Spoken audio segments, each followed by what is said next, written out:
Oh, I love it when you do that face. I love it now that some people will see you do that face as well, Lee. It's like, yeah, this is right up Lee's street. Just rolling up my sleeves here. Welcome to How to Take the Lead, the podcast where we challenge the myths and stereotypes of what it means to be a leader today and help you to succeed in post without compromise. I'm Lee Griffith. And I'm Carrie-Anne Wade, and together we will be your guides, questioning everything we've ever learnt about leadership, sharing our experiences along the way, and inspiring you to make a real impact in your role. Visit howtotakethelead.com for show notes, past episodes, and to join our community. Enjoy this episode. Hello and welcome to episode 2 of series 3. How have we got here already of How to Take the Lead? I am here, as you can see. I say as you can see because you might well be watching this on YouTube. How exciting that this series is not only being shared via podcast on your listening platform of choice, but is also on YouTube. So I'm here with the lovely Lee. Lee, how are you? I can wave now. I will, thank you. I am really good. It's been a busy week. I'm looking forward to a G&T. It's a bit too early for G&T now. But who knows? Now we're on YouTube. Maybe we bring back the old Insta. Stop if we bring back the gin recommendations. That would be amazing. Let us know in the comments if you want that. Yeah, if you want to start a bring back the G&T movement for How to Take the Lead, yeah, please do let us know. That's just really made me chuckle. I also now have a request of you, Lee, given that this is being filmed and will be on YouTube, is to please remind me if I ever have another Jack Duckworth moment with my glasses. Niche reference. Yeah, very niche reference. You can go back and find the episode that we're referring to on the podcast. So I now have to be aware of what I look like as well as what I sound like, as well as what I'm saying. But trials and tribulations of leadership, eh? I know, it kind of flies in the face of the fact that we go like, just show up as you are, and there's us putting our lipstick on. Yeah.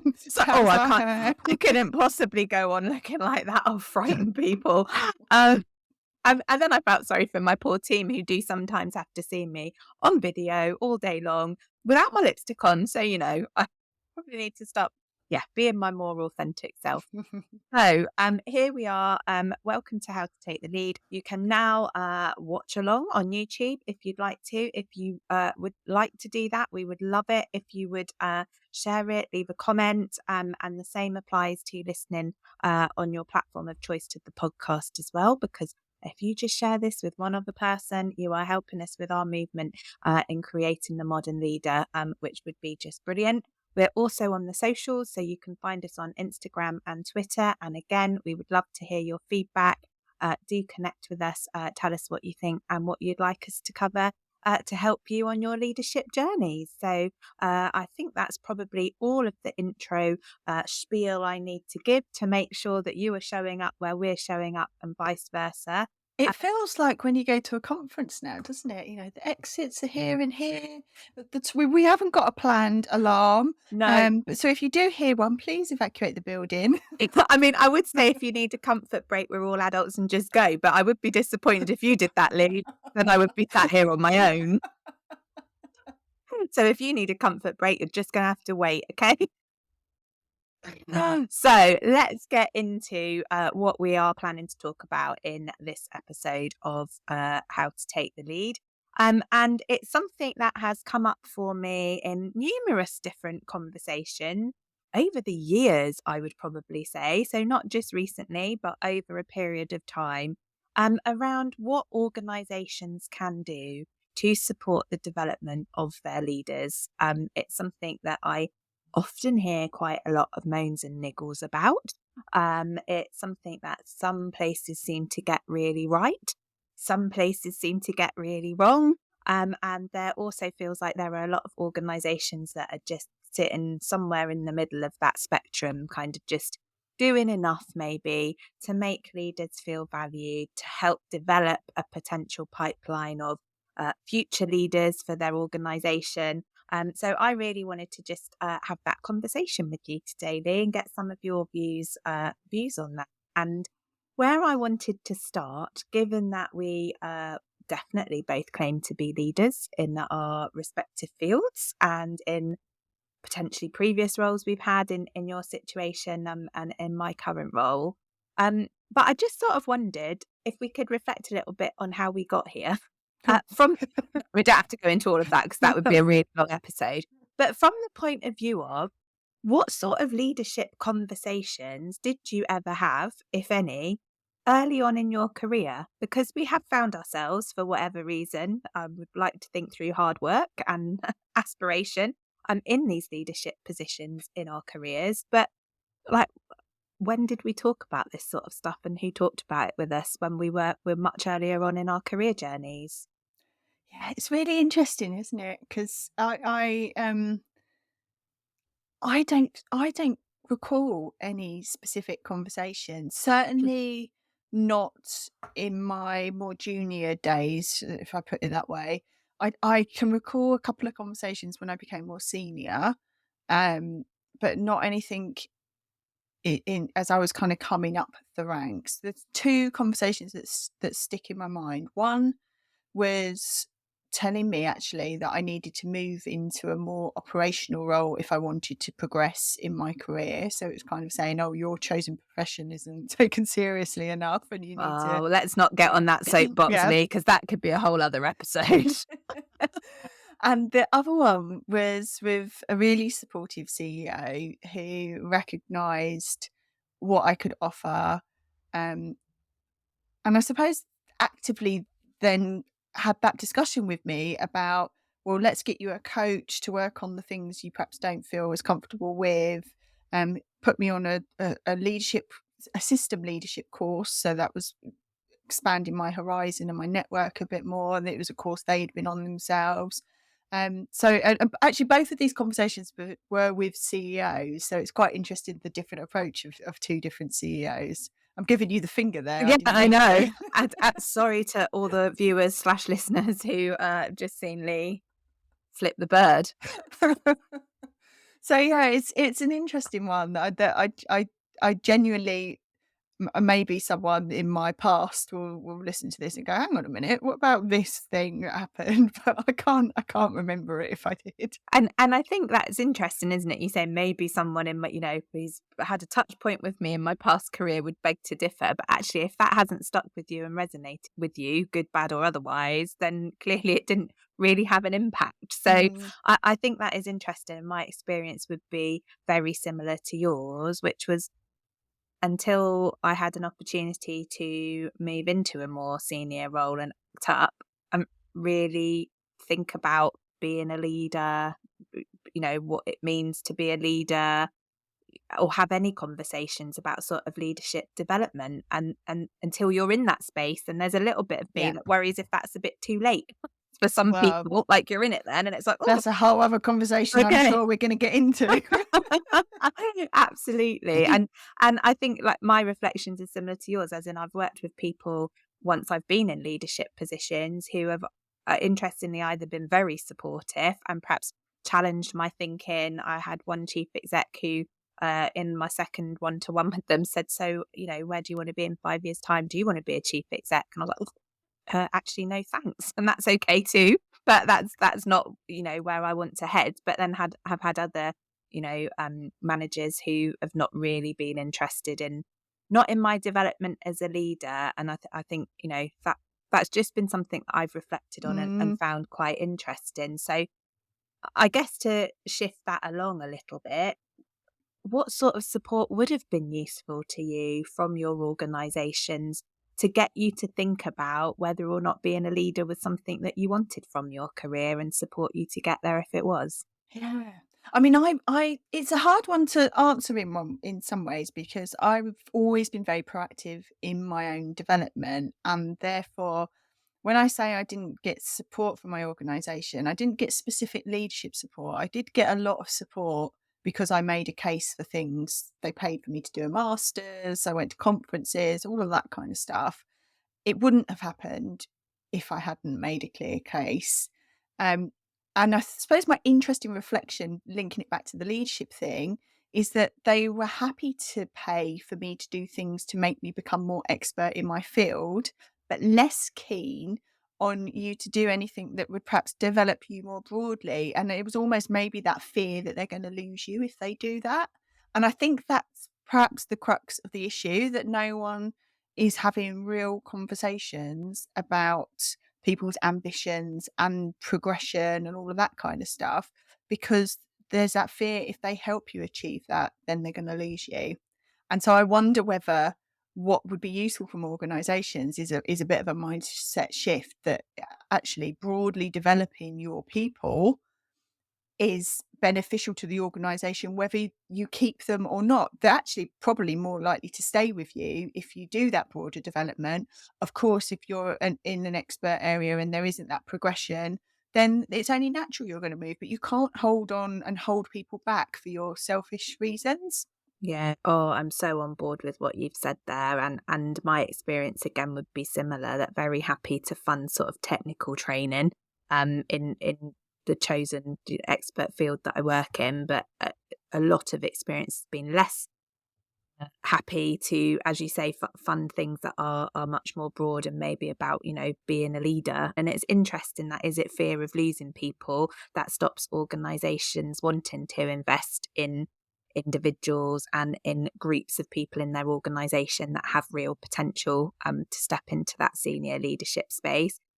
Is there also an element of it maybe that it feels a bit threatening Well, to yeah. actually be encouraging people to step into that leadership space early on and to be really open about how you're going to develop people? But my experience has definitely been that I've stayed longer in organizations that have supported me from a leadership point of view around things like mentoring and coaching and development programs than I have in organizations who I feel have stifled that. But Mm, I guess there's also something to consider if you're an individual listening to this, around your point about, I definitely know you are, and I would say I am too, have been very proactive throughout our careers in seeking out our own development mm, mm. opportunities and feeling quite confident in saying, no, actually, this is what I need, or I am going to do this. But there will be people who perhaps don't quite have the confidence or courage to do that. And that feels sad to me, that actually Yeah. then if you're in an organization who isn't proactively kind of addressing that or seeking out what leadership development needs there might be, that there are people sitting there kind of just feeling a bit stuck. We've talked a little bit about being developed in your sort of expert area, which kind of leads me on to the next thing that I wanted to raise in the discussion, which particularly in the sector in which I work, I have often seen people who are identified as being really good at their job. So whatever their chosen profession is, whether that's in finance, they're a great accountant, whether it's in a clinical role, I work in healthcare, so, they're a really brilliant nurse.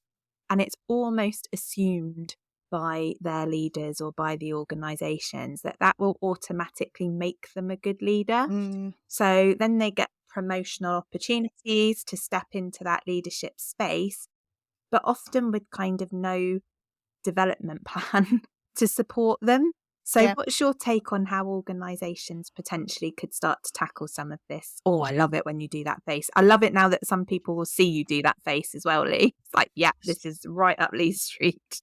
Just rolling up my sleeves here. So Brilliant. this is like my big bugbear, and actually probably one of the reasons that I do what I do in my business, because people are supported, developed, promoted within this kind of funnel. They go upwards in a very straight line based on the area of expertise they have. And then suddenly they get to the more senior level and this platform opens out, and the expectations on that person triples, quadruples, whatever, usually in line with the amount of money that they're paid.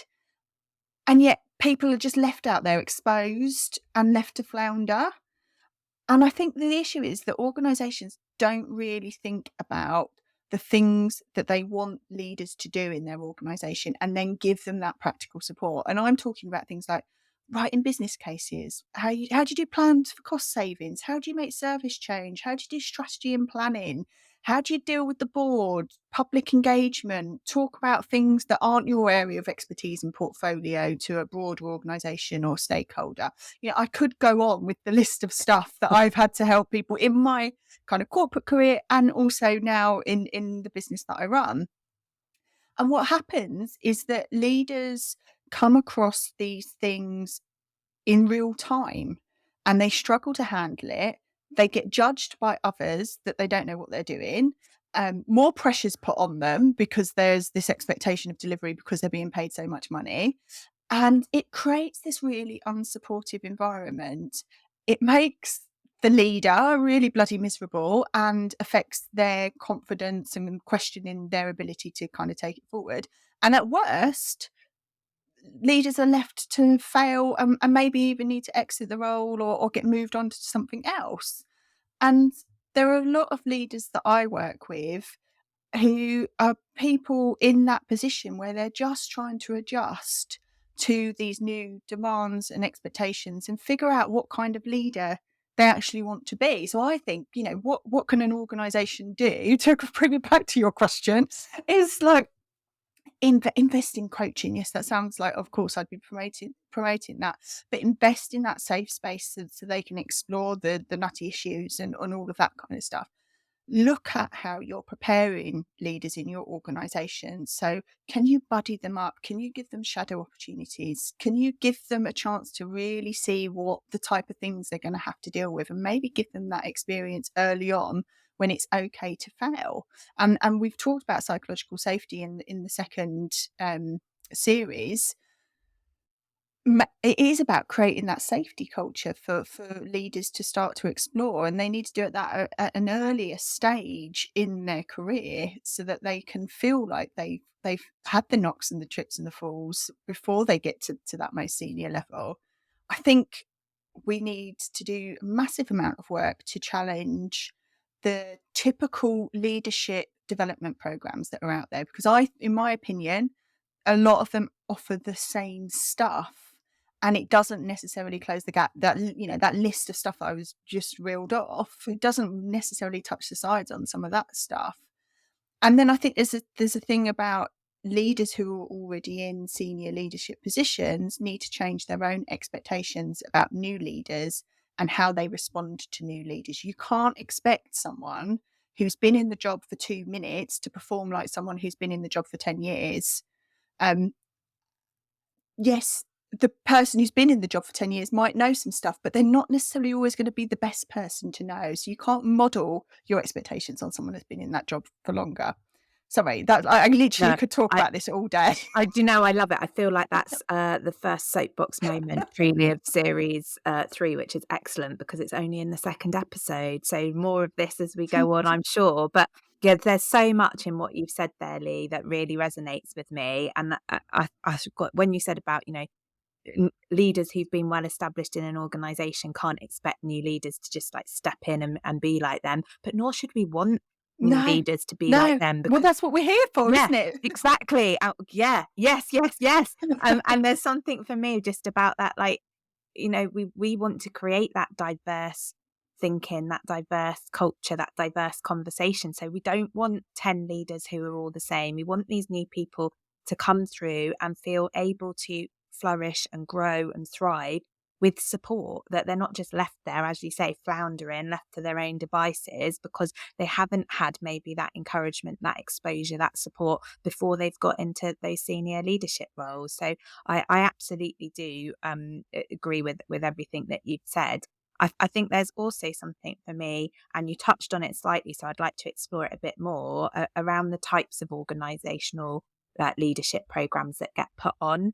And my experience has been that they are either not actually leadership development programs at all, they're management training programs.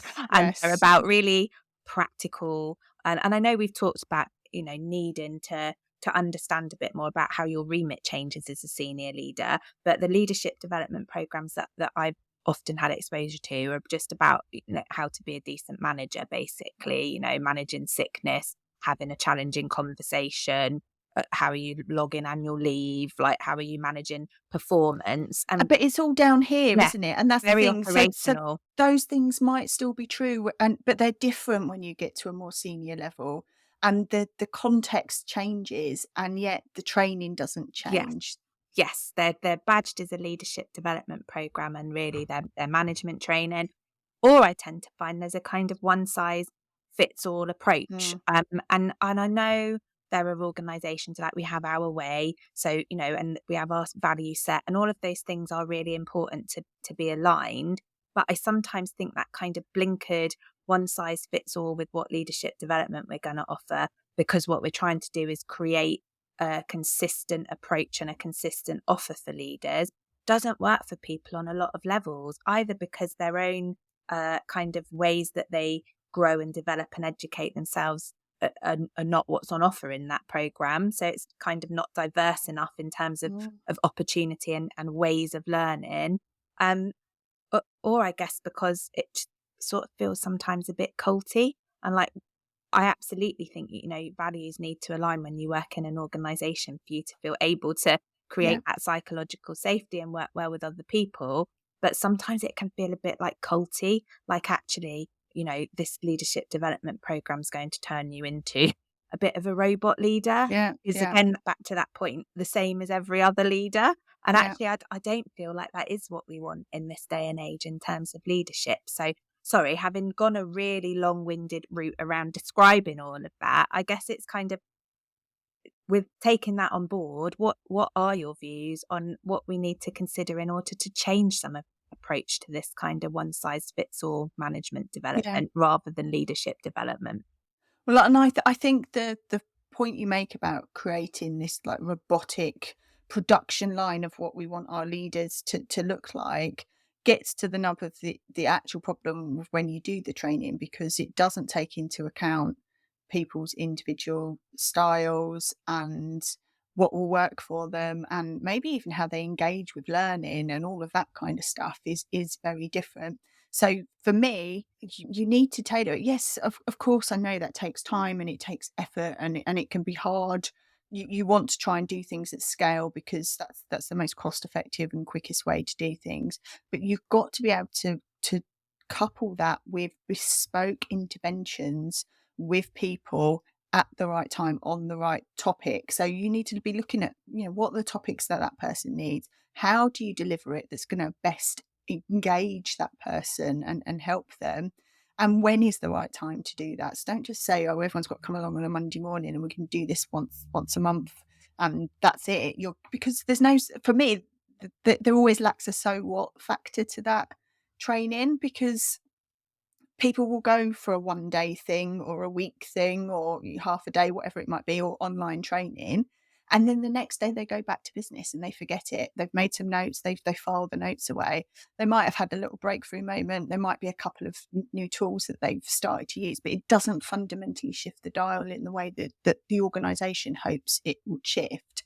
And it's a nice to have, but doesn't fundamentally change practice. So I think organizations have to look at how they make it sticky for people. And I think that's where things like coaching is really powerful, because if you look at, I don't know, athletes, they all have performance coaches, for example.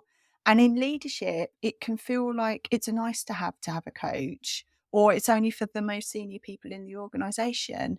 But what if you took an approach of actually, let's get performance coaches to help support these individuals? And yes, it might be maybe the top 20 or the top 30 people that you identify in your organization that's got potential, and you start to use that approach. But then it's looking at, how can you almost train the trainer? How do you create a coaching culture in the way that you lead and manage, so that people are able to take that reflection and actually make the change happen?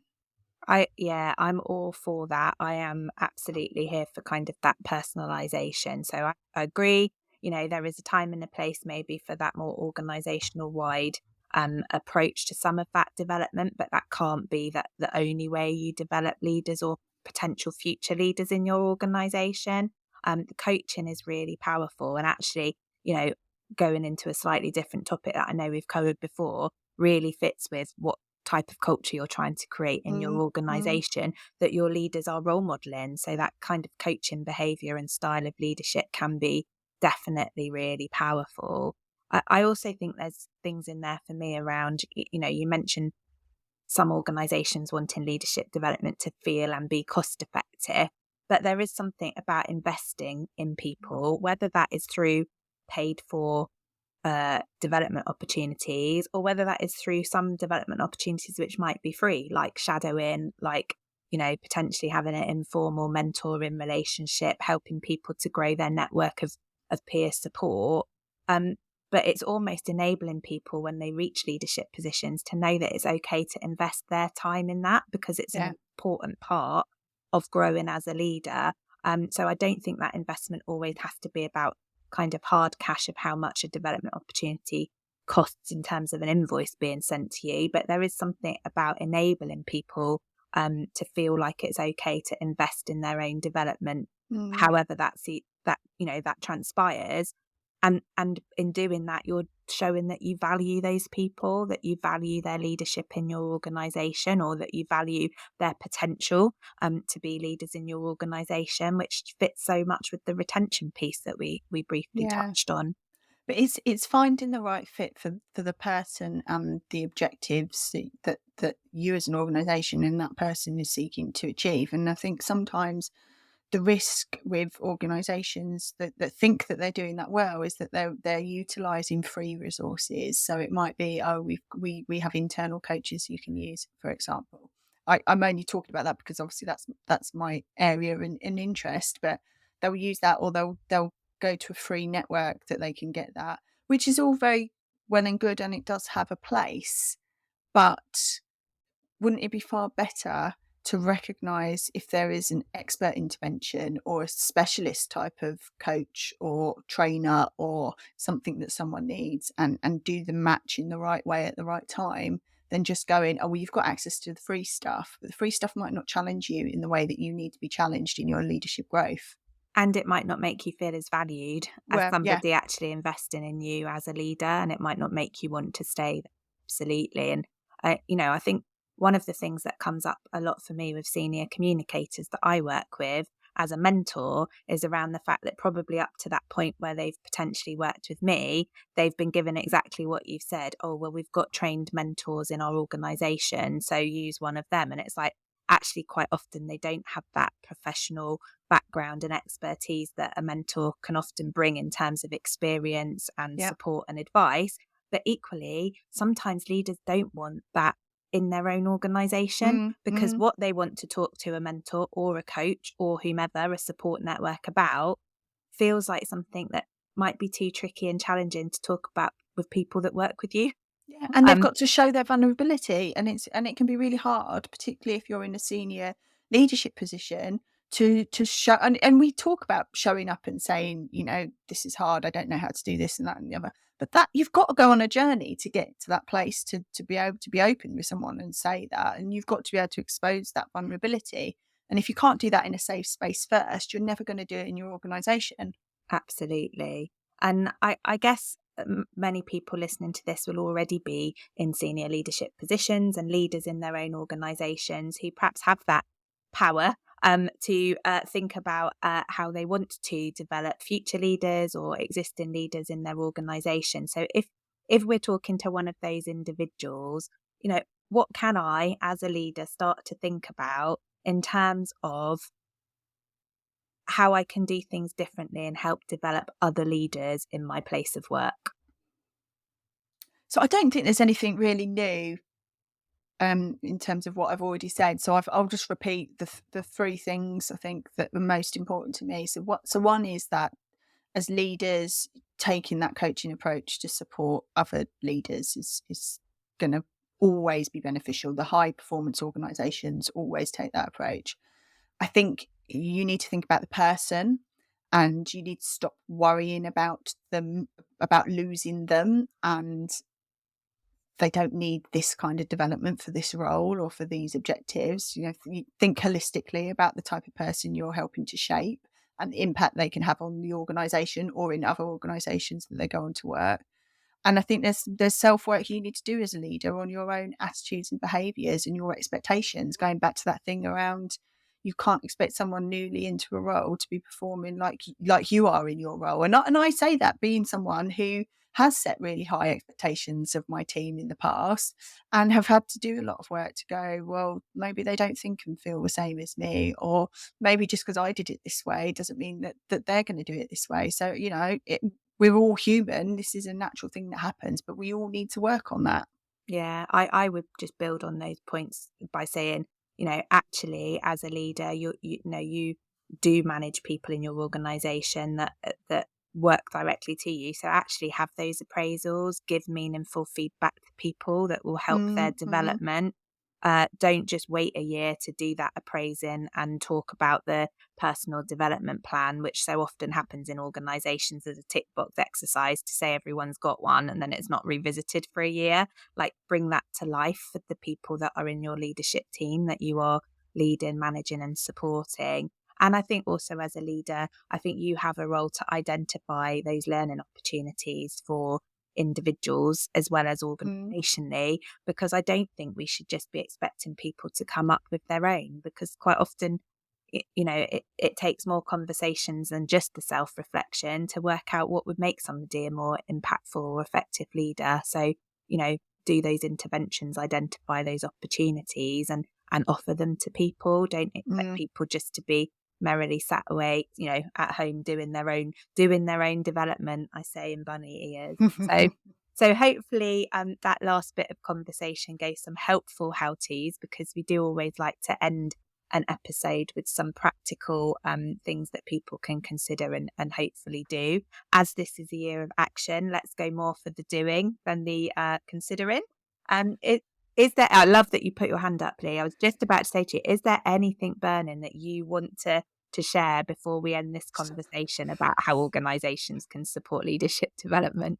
I'm feeling feisty this series. I don't know what, there's just something. I've got to get ready for this. Maybe we do need to bring the gin back. Well, no, that's when the extrovert comes out in me. But I think my final thing is, as leaders in this context of this conversation, we need to stop settling for mediocre. I think we need to be honest about what's required for our people, and we've got to start challenging the status quo. Love it. I love it. So, you are feeling feisty this series, aren't you? We're only on episode 2. Something in the waters. I don't know. On that note, I cannot wait for the next episode to see where that's going to take the conversation. Thank you so much. Thank you to everyone who's listened, watched, however you're engaging with us. We really appreciate it. And until next time.